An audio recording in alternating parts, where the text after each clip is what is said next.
Hi there, it's Aunt Susan, and we are getting ready to really get going with the winter sowing project. My friend's here, my neighbor. I want to show you how we've got our setup in the garage to get going with this.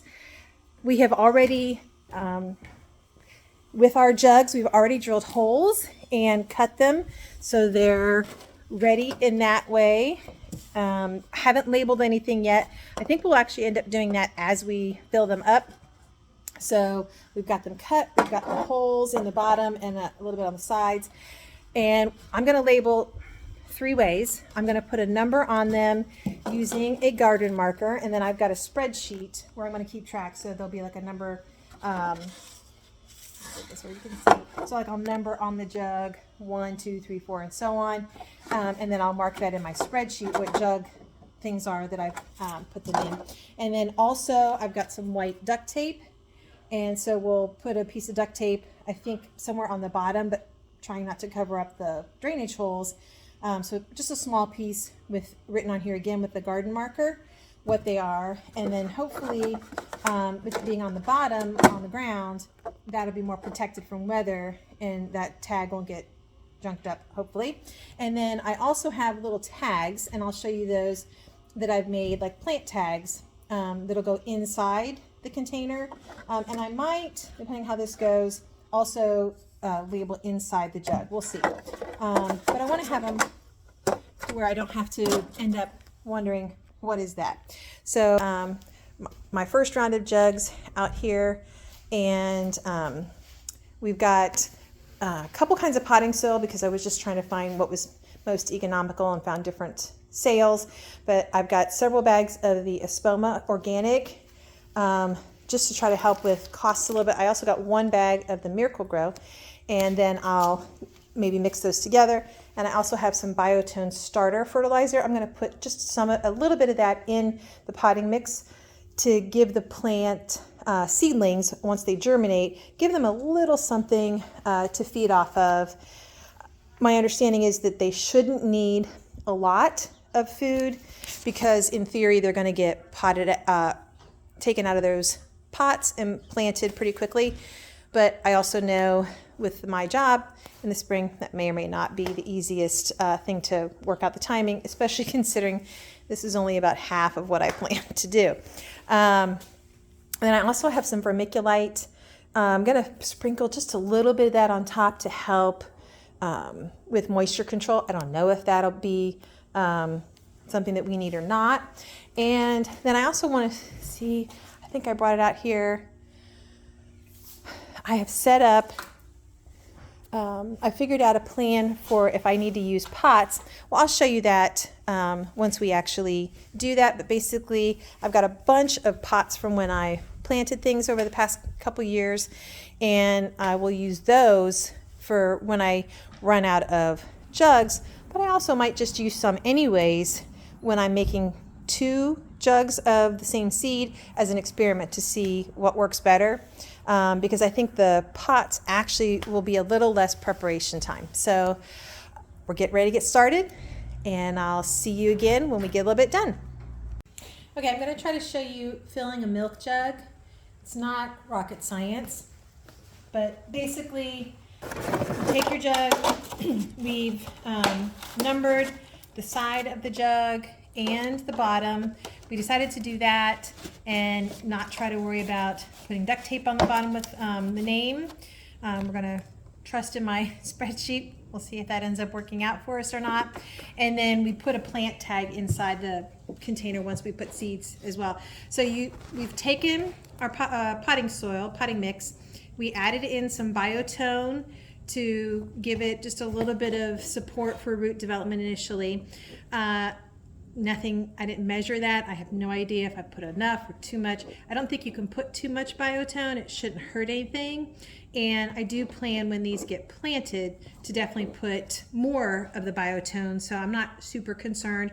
They're not going to stay in these pots, hopefully, a really long time. If for some reason I've got something that needs to stay in here longer than it ideally should, I'll give it some fertilizer in the spring. So then you add some water. You want it to be moist so that it would kind of stay together, but not be drippy. because you want your soil moist. And the reason for that is as you're putting it here in your milk jug or container, whatever it is you're using, you want to be able to kind of tamp it down and have it be as compacted as it's going to be. Oops, hold on. Let's see if we can get that back up here. Sorry, technical difficulties. Working without a tripod. So you want this to be so that when you kind of tamp it down, it's as compacted as it's going to be once it's got water in it or moisture, because otherwise you might think you've got the 3 to 4 inches of tops or potting soil in here, but then once it gets wet, it flops right down. So you put some water in here, just like I said, to get it to a point of moist, holds together but not drippy, and then tamp it down so that it makes a nice smooth flat surface. Don't really jam it. You don't want to compact it so much that the roots aren't going to be able to develop and push through there, but you want to give it a nice firm base. And then it's ready for seeds. So, and then as we're doing the seed planting, we'll sprinkle, depending on the seeds. I found that some of my seeds are super teeny tiny, and so we're just basically, hopefully, sprinkling them in there around. Other seeds are bigger enough, like the echinacea seeds tend to be a little bit bigger. I think the delphinium seeds were a little bit bigger, but then there were some other things that we've done so far, coral bells, yarrow, for example, that the seeds were so small. Like I'm gonna have to actually order another pack or two of some coral bells because I thought there were seeds in the little packet. I went to put them in the container and they were just gone. So I don't know where they went, but they were just so little. I don't know, maybe they were in the soil in that one, and I just couldn't obviously tell. So anyways, sprinkle your seeds. We put a little tag.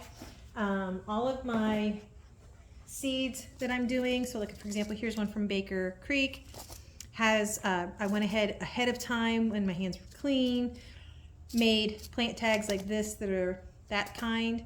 I labeled on both sides, and we'll just slide one of those down in each of the jugs that has that seed in it, and then close it up and tape it. And for taping, we found that if we pull off a piece of duct tape that's about from the end of your fingers to your shoulder, that seemed to be about the right amount of duct tape. And I was working with my neighbor together. We were doing this together, but she had to leave. So I'm just going to kind of explain what we did. I don't know if I'll be able to get the camera set up to video, but she said she would start here with her end of the piece of duct tape and then go from here and wrap around. And by starting where the hinge was, it was a little sturdier. It gave her a little leverage, and then it got the tape started, and then she was able to just kind of wrap it around, and then the jug was good to go. And so far we've done with 2 full bags of 2 cubic foot of potting soil. Let me show you what we've been able to fill. I've got, I don't know if you can tell with the sun shining on there. Yeah, that helps. There's that much left in the container that I'm using. And by the way, this has been fantastic. I picked this up at Home Depot. It's not very expensive, less than $10. And it has been just fantastic. It's nice, sturdy. It's a good thick plastic. It's been great. We were able to put about 1/3 of the 2 cubic foot bag in here at a time, and then poured in some of the biotone, stirred that up, and then added water a little bit at a time. Just did that from a bucket, and got it until the soil was about where we needed it. We actually found it was kind of easier to mix up a section and get it to the moistness level that we needed, and then add a little more water as we went, and it just made it easier to scoop it out and put it in the jugs. So I've got one more jug here to fill, and we were able to fill with those 2 bags, so 4 cubic feet. I have over 40 jugs that we did of mine. Actually, it's probably, I'll show you where we've got the ones of mine that are already together. We've just lined them up over here for now, where I know they'll get some sun. They're kind of around where I've got my well, so there's some rocks and things that we're hoping will help keep things from falling over.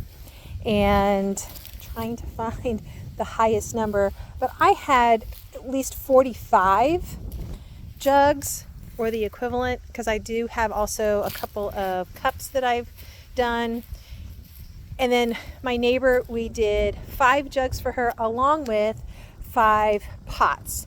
And when I get to my next phase here in a little bit, I'll turn the camera back on and I'll show you how I'm doing my winter sowing with some leftover plant pots from the nursery.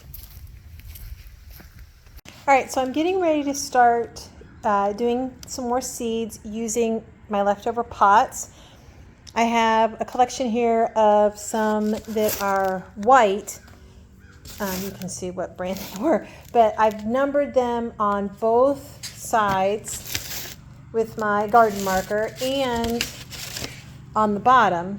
And then they will also still get a plant tag inside, so hopefully that will keep everything clear about what is in here.